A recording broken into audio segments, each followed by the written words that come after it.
Alléluia, alléluia, shalom, shalom. Medo ndina tojinolo kata. Mau fofola ne yirami. Apetola ne kplomi le nkeke siame. Yehowa mianu ne ba hu jipo pe nuto ne cha epe yayi agbeoji. Yayi awanye mi ape vevie apeto ne wena de Yesu Kristo Nazareto lapi.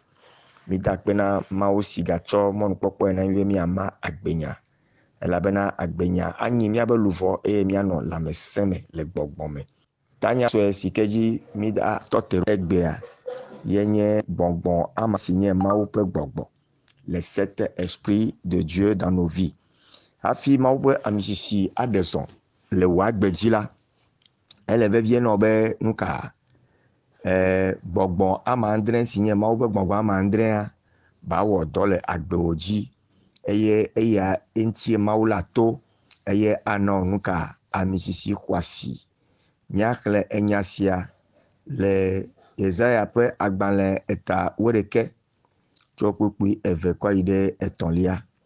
Nous allons lire cette parole qui nous parle des sept esprits de l'Éternel, et quand ces sept esprits se reposent sur ta vie, alors l'onction de l'Éternel se manifestera. Nous allons lire dans Ésaïe chapitre 11 du verset 2 au verset 3. L'esprit de l'Éternel reposera sur lui, l'esprit de sagesse et d'intelligence, esprit de conseil et de force, esprit de connaissance et de crainte de l'Éternel. Ça fait 7. Il respirera la crainte de l'Éternel, il ne jugera point sur l'apparence, il ne prononcera point sur les oui-dire. Amen. Loloto le Christome. Egbe amile ponpoto maupe gbogbo ama andre esike pokponane amisisiva. Ban yenye maupe gbogbo. Evelia obe esprit de sagesse. Alo enunya pe gbogbo. Etonlia obe esprit d'intelligence. Silenye si jeje pe gbogbo. Enelia oleyo esprit de conseil.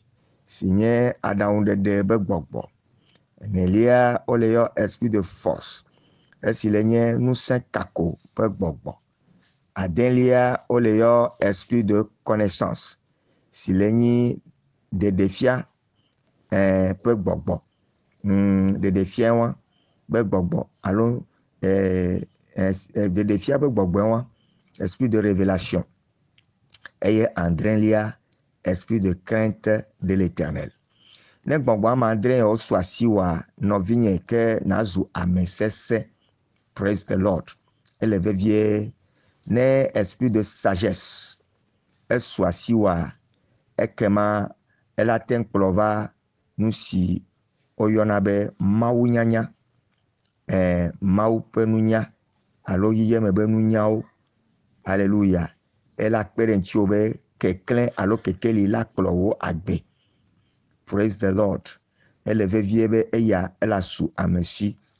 Ne edo esprit de sagesse eya ela kperenchiobe ado maturité spirituelle alo ati le gbogbome. Eye ate awo chachanywe alo awo décision sage.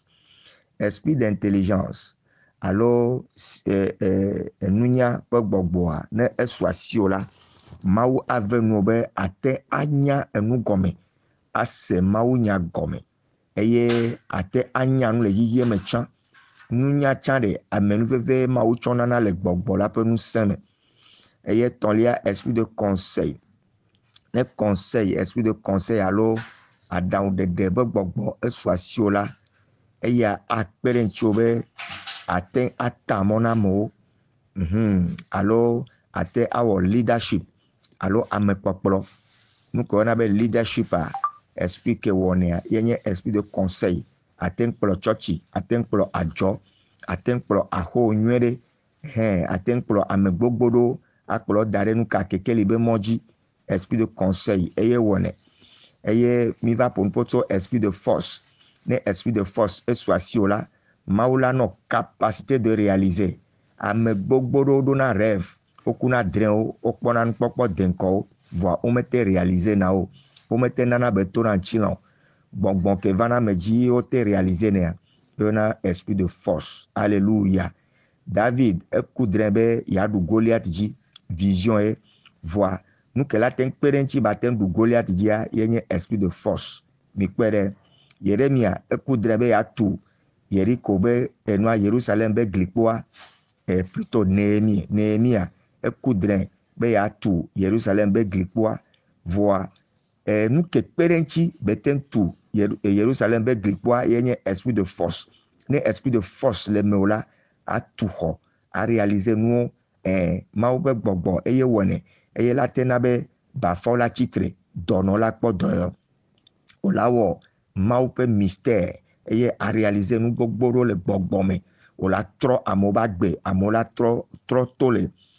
nu vɔ la be agbe dzi ava yi ɖe ame nyui ame kɔkɔewo be agbe me esprit de force eye wɔnɛ esprit de connaissance o hie ne eva na wa Mawu la nɔ ŋkuvi tɔ̃lia o la nɔ kpɔ nu o la nɔ kpɔ révélation egɔme be o la nɔ kpɔ nu sia nu anɔ se nu sia nu gɔme ke ŋgbe be la va nɔ ɖo ne esprit de connaissance wa esu asi wa mehiã be abuta me sugbɔ kaka ne le zẽ le ŋkume nɔ kpɔa Mawu le nɔ révélation so enua ŋuti ele nɔ ɖeɖefia so enua ŋuti alléluia mikpɔ kpɔɖenu Elisa edɔ eƒe dɔwɔla Gehazi be ne kplɔ Naaman kɔ yi ɖe etɔ to Naaman ene kado voa Gehazi meva gblẽ voa kaka be va ɖo Elisa ƒe ŋkumea Elisa ya kpɔe xoxo be yebe vi Gehazia exɔ zãnu exɔ ga ɖe egome mi kpɔe ɖe esprit de connaissance wa praise the Lord eye kpɔtɛkpɔtɛa ele nye esprit de crainte de l'Éternel crainte de l'Éternel enye Mawu vɔvɔ nɔvinye ne gbɔgbɔ kɔkɔe edidi va dziwo la dzesi gbãtɔ ko kpɔna le ame ŋutia yenye Mawu vɔvɔ. The first spirit that we can notify that someone has got the spirit of God is the fearness of God. Ne etem vona Mawu eya ela hu agbono ne enu kpɔtɛwo ele nye nana gbãtɔ Biblia gblɔ be Mawu nyanya alo nunya xɔxɔa eƒe gɔmeɖokpe alo be gɔmedzedzea yenye Mawu vɔvɔ. La crainte de l'Éternel est le commencement de la sagesse.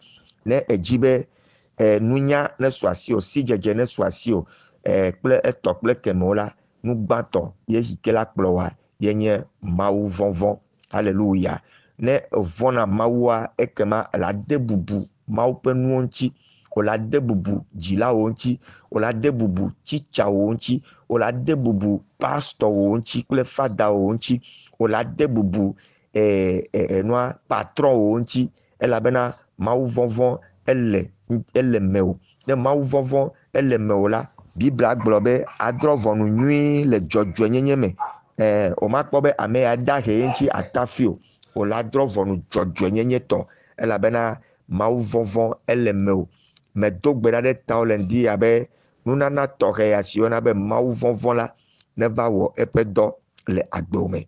Je prie car le premier effet qui montre que quelqu'un a l'esprit du Seigneur sur sa vie, c'est la crainte de l'Éternel. La crainte de l'Éternel te donnera la capacité, la faveur d'être soumis, oui, et d'avoir l'humilité en toutes choses. Toute personne qui manifeste l'humilité dans ses actes, dans ses entreprises, dans ses décisions et dans ses paroles témoigne de l'effet de l'Esprit de Dieu sur sa vie. Mdo gbedade taobe gbɔgbɔya ne vadio, gbɔgbɔya ne siamino, gbɔgbɔya ne geredio, eye ba nabe adrɔ ʋɔnu dzɔdzɔetɔ. Hallelujah. Mawu vɔvɔ la nabe ne amare tsɔ ebe nu da ɖe gbɔ la o ma zẽ o elabena evɔna Mawu. Ewɔe be ne do ŋgbe na ame ɖea awɔ ɖe dzi elabena evɔna Mawu be jugement.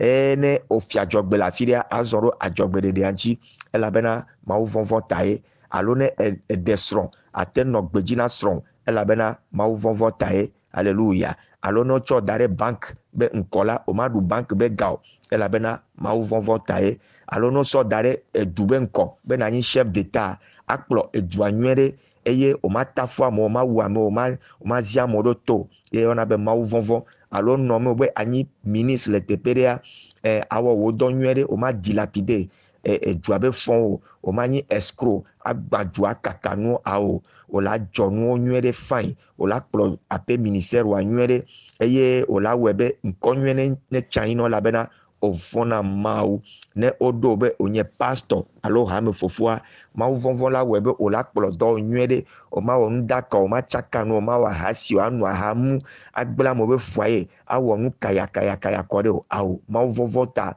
o la lé be na ɖoko anɔ gbedzi o la bɔbɔ na aƒetɔwo eye o la zɔn ɖe eflia me be Mawu ƒe gbɔgbɔa ne kpɔtɔ nɔ gbɔ o ye ba nɔ zɔn abe ale si edze Mawu vɔvɔ ele me o nyateƒe tɔa esrɔ̃ ke Mawu na wa o la bɔbɔ ɖokuiwo ne srɔ̃ wa anɔ vɔe anɔ bui ade bubu eŋuti menyi gɔme be eyi sukulu wi o lo menyi gɔme be o kpɔ tsi wi o lo menyi be gɔme be o nya kpɔ wi o lo Mawu vɔvɔ ke le me o ta eya ta ye ta ne mi kpɔ ame aɖewo le tra le comportement mea mianya be Mawu ƒe gbɔgbɔa mekpɔ va wa dzi o wote nɔ do aɖe eye fa avɔa gbɔgbɔa ŋutɔntɔntɔ mekpɔ va wa dzi o esprit de crainte de l'éternel la mekpɔ su wa si o eya ta medo gbe ɖa ɖe tɔwo be Mawu ƒe esprit de crainte ne va dzi o tsubɔ hallelujah ne Mawu ve mianua etɔ si gbɔna miaƒo nuƒo tso esprit de crainte be efewo ne esprit de crainte de Dieu eva dzi wa ɖe efe ke be nanɔ mia ayi eme fũu ne miatsɔ akpe ɖe ŋuti o be